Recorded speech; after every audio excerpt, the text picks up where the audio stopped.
Welcome back. I have here my colleagues at AE Pets.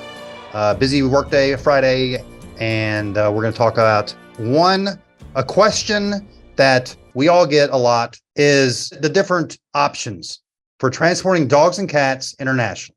Okay. And so as far as I know, we talked about this before, we have cargo, and there's this under the seat, right? If it's a small enough pet. And then there's excess luggage. And then there's the Queen Mary. Yeah, Queen Mary. And then there's charter. And then that leaves us with, so we got charter, Queen Mary, excess luggage under the seat. And then we got good old, I hate that expression, cargo, which I don't know if that's the most common or not, actually. And so it's probably the most reliable, I guess. And it's also the only option.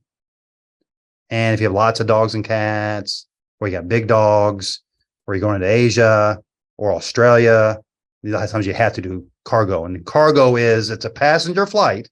Usually they have cargo flights too, right? Mm-hmm. But typically it's a regular passenger flight with underneath is cargo and luggage and the live animals and cargo. That's what that is. People often ask.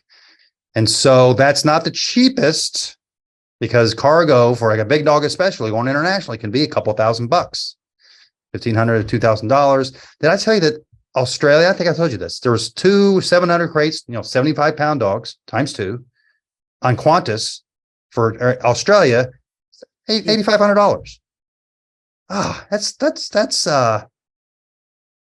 That's unfortunate.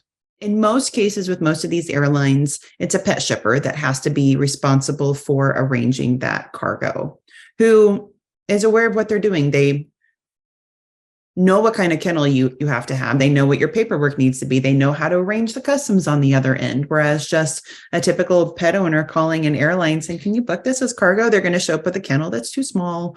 They're not going to have the right paperwork, that they're not going to probably even know about an EU transit certificate, if that applies. I don't know how they do that, unless their vet knows a lot, I guess. There's just too many variables that could go wrong without doing it through a shipper. That wasn't the question, though. The question was, well, that's a benefit. So when you're going as cargo, you have to use a pet shipper that basically knows what they're. Okay, I see. Right. That's why it's more reliable. Yes, because they are on your side and can help with this. So, cargo, the animals are in the same part of the plane, the cargo versus the excess baggage, from my understanding. Right. And people don't understand that. They go to the same place, but they get there differently. One's through cargo, and it's more. And who is handling that pet is what's different. It's the cargo employees at these cargo stations who have been trained through the LAR and they know how to handle these pets, versus a person that's just handling your luggage, is just going to move your dog kennel around. Yep, that's very true.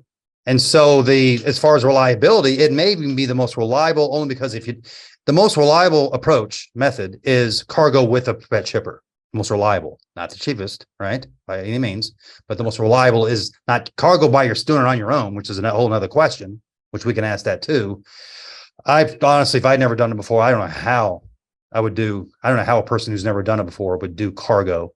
So the most reliable approach, I think, not the cheapest, is cargo when hiring a pet shipper.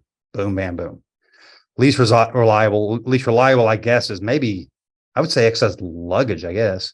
Before the pandemic, if anybody remembers back that far, there were still airlines that would allow a regular pet owner to book their own cargo and do all that themselves. But I think that these days, most 90% of the airlines are going to require you to at least have a pet shipper book the cargo for you. And so, Aaron,